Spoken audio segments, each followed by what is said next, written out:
बंदी छोड़ सदगुरु रामपाल जी गुरु भगवान की जय हो। बंदी छोड़ कबीर परमेश्वर जी की जय हो। बंदी छोड़ गरीबदास जी महाराज जी की जय हो। बंदी छोड़ स्वामी राम देवानंद जी महाराज जी की जय हो।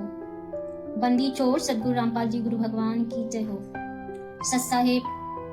तो भक्तों, आज मैं इस वीडियो के माध्यम से सतगुरु की महिमा बताऊंगी, पूर्ण गुरु की महिमा, जिसका वर्णन गीता में भी है। गीता में जिसको तत्वदर्शी संत से बताया गया है। तत्वदर्शी संत, पूर्ण गुरु और सतगुरु एक ही होता है। तत्वदर्शी संत पूरे विश्व में एक समय में एक ही होता है, अन्य नहीं होता है। सतगुरु किसे कहते हैं? सतगुरु की पहचान वेदों में बताया गया है, गीता में बताया गया है। सतगुरु शब्द की आवश्यकता क्यों पड़ी? सतगुरु का मतलब सच्चा गुरु। सत माने सच्चा, गुरु मतलब गुरु। सतगुरु, सच्चा गुरु कौन है? सच्चे गुरु की परिभाषा क्या है? तो भक्तों, वेदों में भी पूर्ण गुरु की, तत्वदर्शी संत की, सतगुरु की पहचान बताई गई है। सतगुरु के वचनों में इतनी शक्ति होती है कि वह जो भी बोल देते हैं वो संभव हो जाता है। लोगों की बड़ी से बड़ी बीमारियों को सतगुरु अपने आशीर्वाद से ठीक कर देते हैं। सतगुरु के वचनों में इतनी शक्ति होती है कि वह संसार के सारे प्राकृतिक नियम को बदल सकते हैं। सतगुरु की महिमा इतनी बताई गई है, विश्राम सागर में भी प्रमाण आया है कि सतगुरु अगर मिल जाए तो मनुष्य को देर नहीं करना चाहिए, उसका ज्ञान समझना चाहिए। विश्राम सागर में जहां नारद मुनि को एक झीमर के रूप में गुरु मिले थे, जिसको नारद ऋषि ने अपना गुरु बनाया था, उन्होंने जाति पाति नहीं देखी थी। इसी प्रकार सतगुरु के बारे में कहा गया है कि अगर मनुष्य को सतगुरु मिल जाए तो संसार के सारे पाखंड, सारे आडंबर को त्याग कर सतगुरु का ज्ञान ग्रहण करना चाहिए। इससे कल्याणदायक मनुष्य के लिए कुछ भी नहीं है।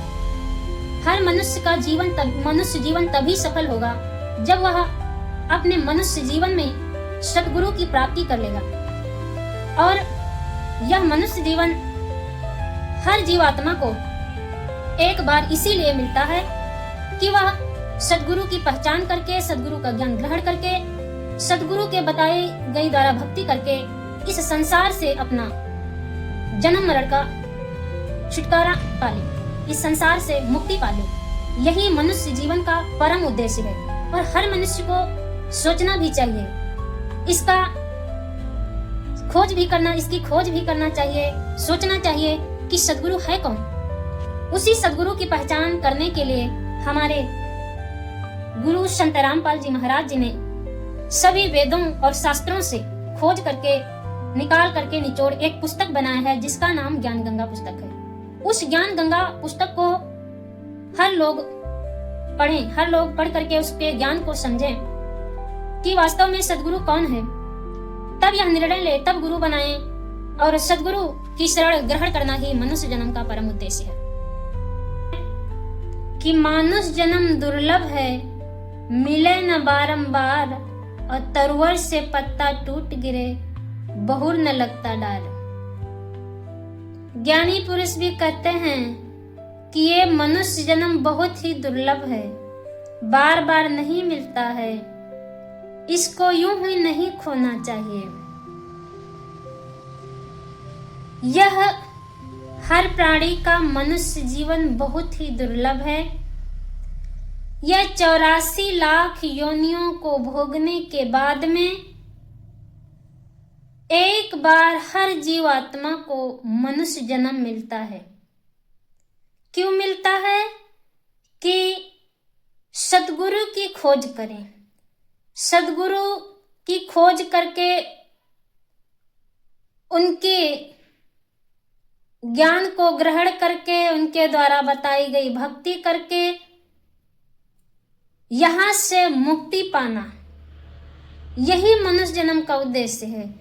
मनुष्य जन्म इसीलिए मिलता है जिस मनुष्य जन्म को पाने के लिए देवता लोग भी तरसते हैं, कहते हैं मुझे भी मानव जन्म मिल जाए। मनुष्य जन्म बहुत ही दुर्लभ है, एक बार मिलता है, वो भी मुक्ति पाने के लिए, कि मुक्ति मनुष्य जन्म में ही हो सकती है। तो मनुष्य जन्म का उद्देश्य है मुक्ति पाना और सद्गुरु की शरण ग्रहण करना। तो मैं यह बताना चाहूंगी कि इस समय पूरे विश्व में सद्गुरु संत रामपाल जी महाराज जी हैं, पूर्ण गुरु हैं, स्वयं पूर्ण परमेश्वर कबीर साहब जी हैं। वो अपनी लीला कर रहे हैं एक सद्गुरु के भेष में। उनका ज्ञान ग्रहण करने के लिए ज्ञान गंगा पुस्तक पढ़िए और उनकी शरण ग्रहण करिए। उनकी शरण ग्रहण करने से मनुष्य को हर सुख मिलता है, सांसारिक सुख भी मिलता है और मोक्ष प्राप्ति भी होती है, और मनुष्य के शरीर के सारे रोग भी नष्ट हो जाते हैं, जो भी रोग है।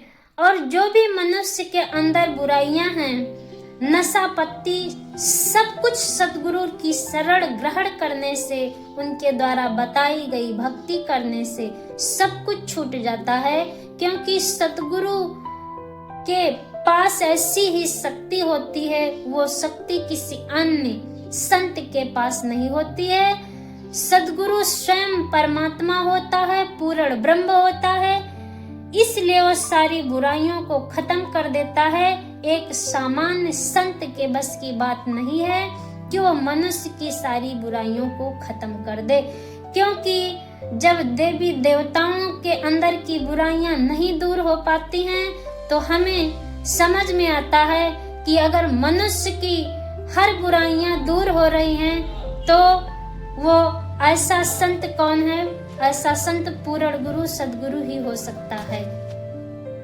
तो सच साहेब, मेरी वीडियो को लाइक और शेयर करें। धन्यवाद सच साहेब। अगली वीडियो में फिर मिलेंगे।